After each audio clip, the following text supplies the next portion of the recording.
圣母抱着小耶稣，决定下凡来到人间，并造访一座修道院。神父们全部都非常自豪，他们排起长队，依次走到圣母面前，表达他们的崇敬。一位神父朗诵了美妙的诗篇，另一位神父展示了他为圣经绘制的彩色插图，第三位神父背述了所有圣徒的名字。神父们如此这般，一个接一个地向圣母和小耶稣表达了敬意。队伍的末尾是一位在修道院中地位最卑微的神父，他从来没有学习过那个时代的智慧经典，他的父母都是普普通通的人，在附近一个旧式的马戏团里工作，他们教给他全部的手艺，就是空中抛球等杂耍。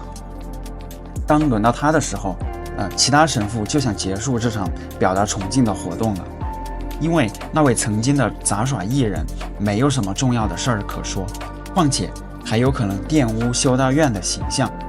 然而这位神父内心深处同样有一种想为耶稣和圣母奉献点什么的强烈愿望。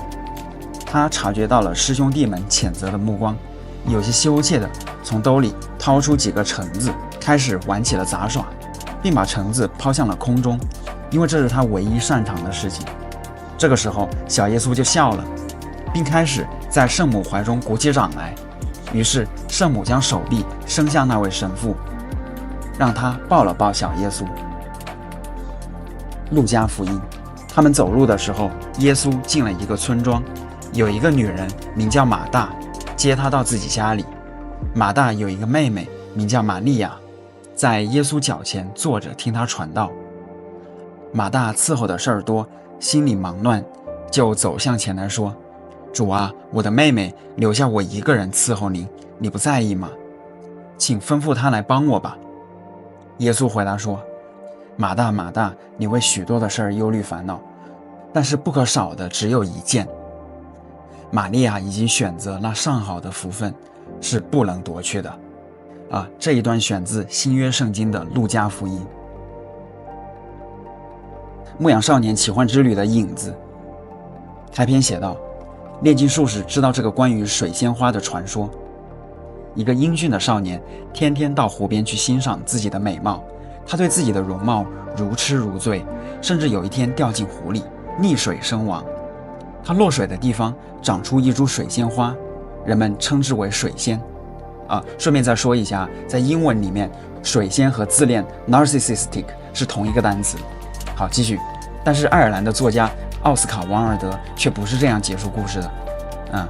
他改编到水仙少年死后，山里女神来到湖边，看见一壶淡水变成了一潭咸咸的泪水。你为何流泪？山里女神问道。我为水仙少年流泪，湖泊回答。你为水仙少年流泪，我们一点儿也不惊讶。山里女神说道，我们总是跟在他后面，在林中奔跑，但是只有你有机会如此真切地看到他英俊的面庞。水仙少年长得帅吗？湖泊问道。哇，那还会有谁比你更清楚他帅不帅呢？山里女神惊讶地回答。你每天都在他身边啊？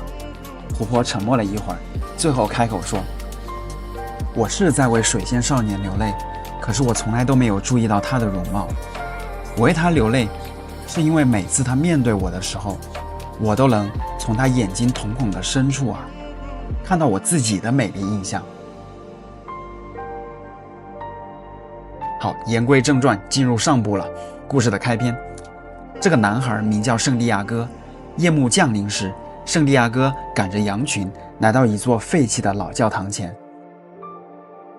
很久以前，教堂的屋顶就塌掉了，原来的圣器室的位置长出了一棵高大的无花果树。男孩决定在这里过夜，他把羊群全部赶进了破烂不堪的大门，随即挡上几块木板，防止他们夜间出逃。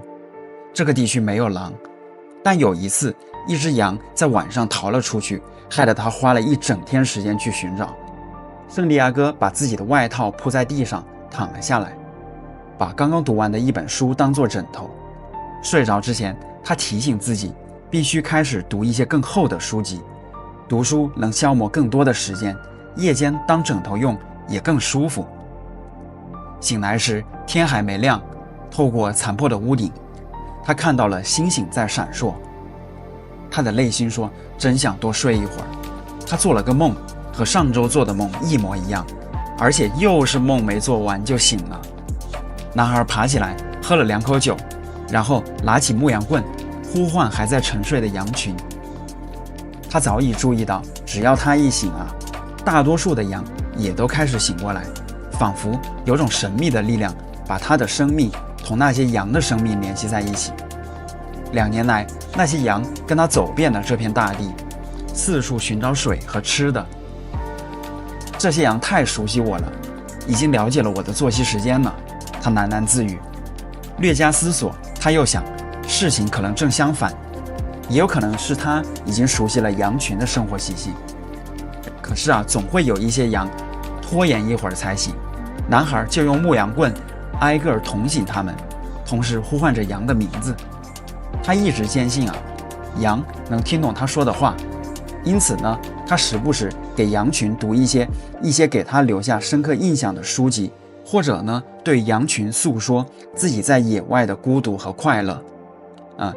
再不就是评论一下在经常路过的城镇见到的新鲜事儿。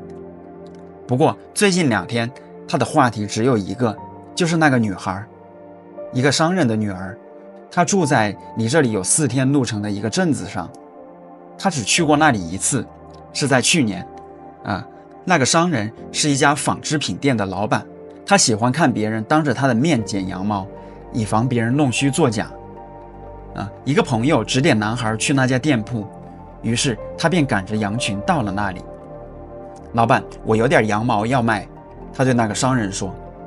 店里人满为患，老板呢就让圣地亚哥黄昏的时候再来。男孩呢就到店铺前的斜坡上坐下，从包袱里掏出一本书。我以前以为牧羊人是不会读书的，一个少女的声音在他身边响起。